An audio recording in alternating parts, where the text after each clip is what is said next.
This has got to be one of the loudest decks that is still deemed as operable ever produced on a lawnmower today. I'm not sure how long the concept of a lawnmower has been around, but it just ballpark it in the last 70 years. There's probably never been one made with a louder deck than this one. This is a 2025 MZ Magnum. I've owned it since new. It has 65 hours on it now. It sounded the same as when I bought it as it does today. And I just said, you know what, maybe it'll wear in and just sound a little better. It's never sounded a little better. Headphone users, prepare. This is gonna blow you away.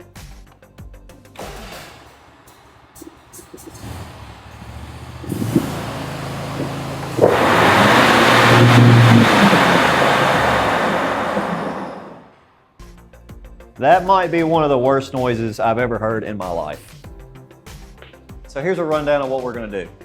There's 2 bearings in each spindles. This is a 54-inch mower. We got 3 sets of spindles. We're gonna take the bearings out of the spindle housings, pop the seals off, grease them. Well, first, actually, hold on, wait a second. We're gonna inspect them and then grease them. The inspection is just a foregone conclusion at this point. I don't have any backup bearings. These bearings are gonna be good whether they are or aren't. Now, to accomplish said goal, there's a couple different routes we can take.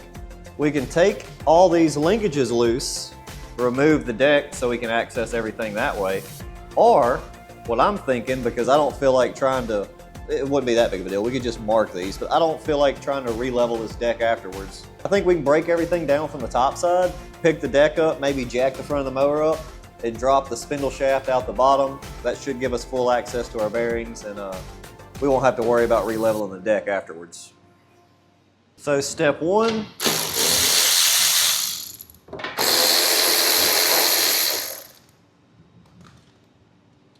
take our covers off our outside spindles. These are just like the cheap little, they're like a GM lug nut. They got a chrome plastic coating on the outside of them. They just feel extremely light. This is gonna be a future problem. If I don't put some kind of never seize dielectric grease, something on here, I can see these easily getting seized up in the future. So reassembly, we're gonna have to put some kind of something there. The easiest way to get the belt off is just kind of get it started over a pulley like this. Roll it off. And there you go. Oh.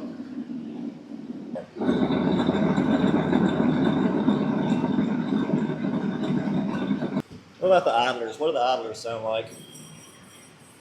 They're not the worst. The idlers still do make some noise. But as you can tell, we're not really going to be able to address the idlers. They got rivets holding their bearings inside of them, so you'd have to drill that out and bolt it back together. But we're just going to focus on these and see how much better that makes it, because that is ridiculously loud. Some of the older units had an Allen bolt down here as a set screw. These do not appear to have that set screw.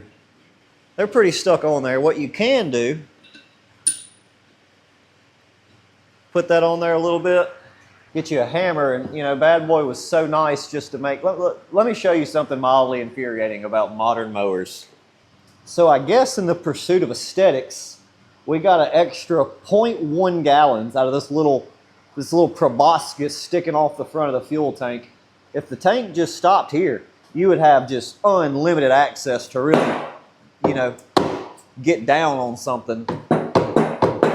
But no, yeah, who cares if it's prettier? Let's do it. Don't worry about working on it. Nobody has to work on it except for me and you.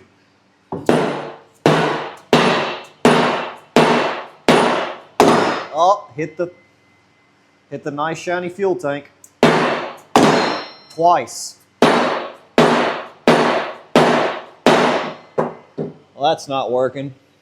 This next step might be a little impromptu, but we're going to take a drill, come to the center of one of these bolts. I'm going to use this one because it's still tight and it's the easiest to get to, you know, because of the little tank proboscises.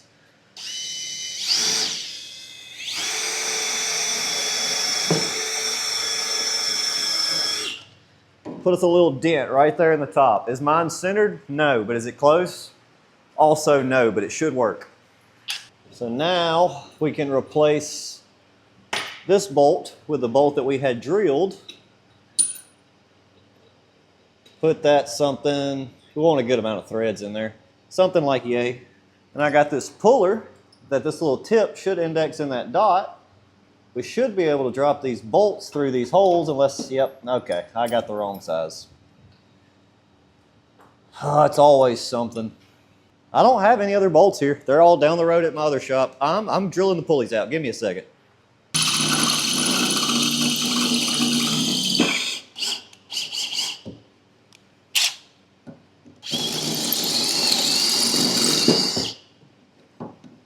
I don't have any end wrenches. What I do have is this crescent wrench, which is probably not going to work. This is probably definitely a job for an impact. Let's see if we can get anything to happen.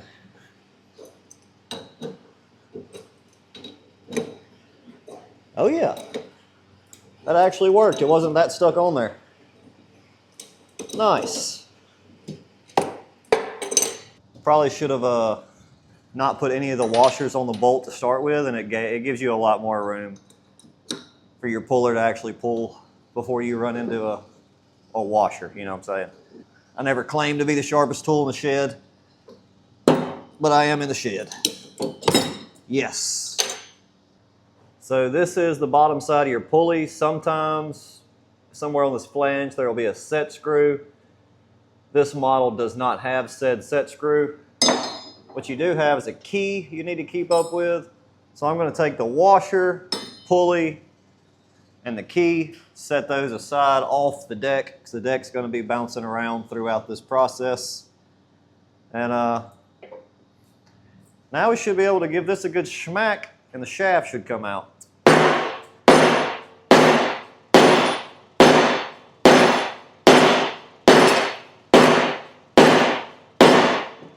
Wow, it's really not wanting to move.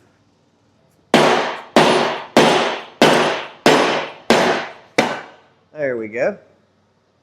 So now I'll just repeat that process on the other two pulleys for the spindles, and then we'll come back, pull these 4 bolts, lift our deck up, and we should be able to drop everything out the bottom. So now that we got all 3 pulleys taken off and all the shafts beat through the bearings as far as we can go, we had to knock the middle one out with this block of wood because you couldn't really get a good swing at it down in there with a hammer.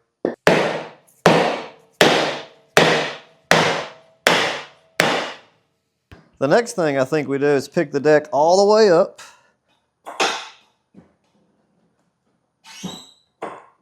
There we go. And we're still not quite able to get all the way through the spindle housings with the shafts. So we're going to have to jack the front of the mower up just a little bit. I got the parking brake set. Front should just pivot up. This jack does suck, but it did make me famous on TikTok one time. So here's your spindle. You got a bearing. This will be on the top side that's flush. Bearing on the bottom's a little bit recessed. So I always start with the top bearing first, the flush one. There's one of these spacers in between the bearings in each one of these spindles. I just kind of shove it to the side. That way I can get an extension down there on the inner race of that bearing. A few taps.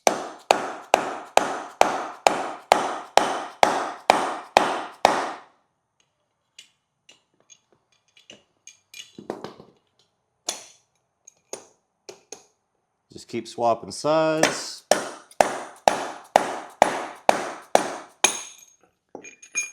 There you go. There's your spacer. Then flip it over. I got an 1 1/16 socket. Just lay that down there on the inner race of that bearing.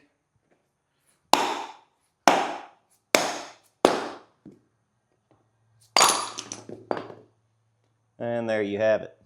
So let's take a look at the inside of these bearings. Oh no. It looks like they've been sitting at the bottom of the ocean for years. So from the factory, undoubtedly it came with very little grease. And it got water in it at some point, so they're rusty.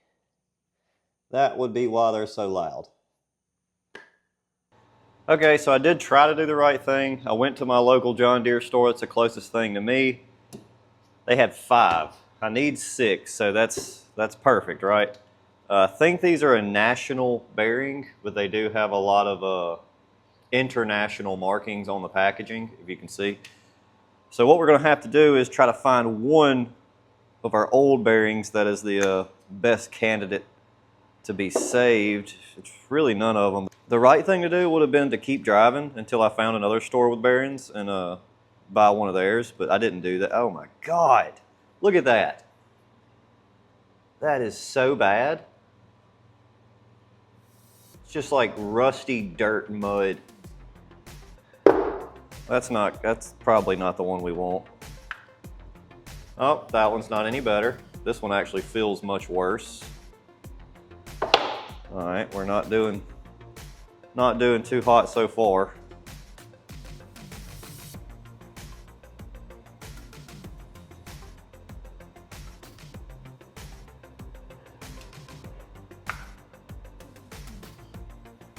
Nope, another mud bearing. That one's, we already opened it, it's not good either. Last hope.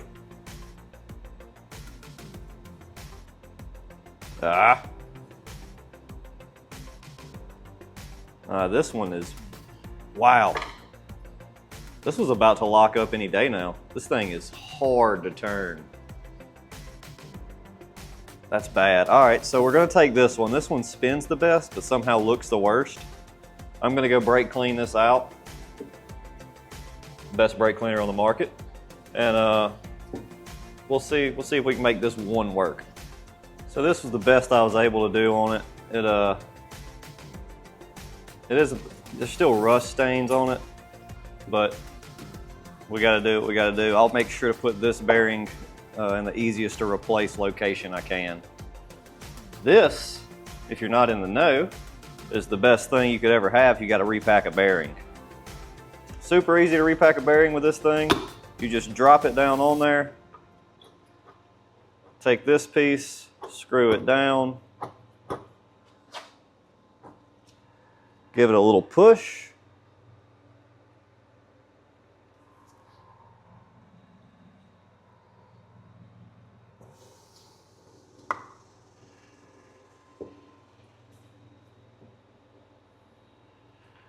And there you have it. You got a perfectly packed bearing. Put our nice clean seal back in there, like so. So there we have it. There's our one nicely repacked bearing. Let's open up these John Deere bearings just to see how much grease is really in them, see if we need to pack them or whatnot.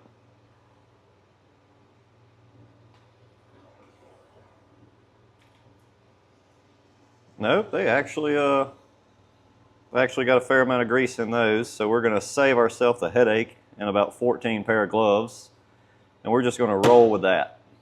So here we have it. All 3 of the bearings are reinstalled in the spindle housings, and through the magic of camera work, we're going to go ahead and skip straight to the results. All right. Here we are. We're all put back together. Everything sounds a lot better just spinning it by hand before I put the belt on, but this is the test. Same mic, same setup as before. Let's see how much louder, well, hopefully, let's see if it's a little quieter.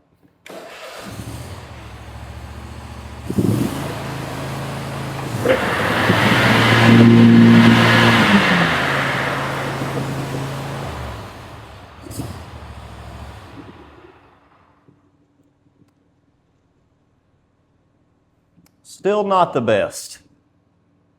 I swear I could hear this one old bearing I left in. I left it right here. This is the easiest one to get to because of the chute. I swear I could still hear it hollering, and it felt a little notchy spinning it by hand after I put it back together.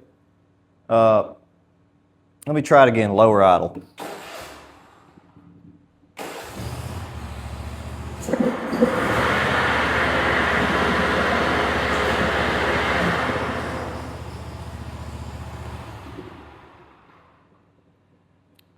Well, that's not really the final product I was going for.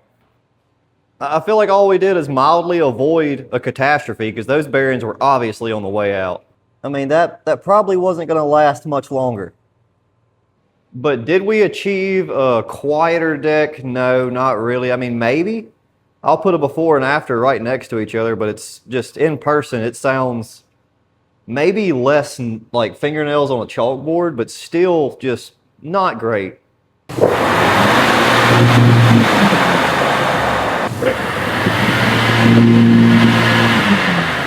I'm pretty sure it's all of them. I think all bad boys just have trash bearings in the deck. They were Chinese bearings. They just China real big right on top of them. I guess we got Japanese bearings in there now? I don't know. There was something, I think it was National Bearings, just different packaging for John Deere. But anyway, I don't know what we learned. I guess we learned that if you got stock bearings in yours, they probably look like mine did because this mower is like never mowed wet. It's been garage kept its whole life. 2 seasons, or really a season and a half, 65 hours. This thing has not been abused. So if my bearings look like that, the chances of your bearings looking the same way are very high. Anyway, thanks for watching. We'll see you in the next one. Peace.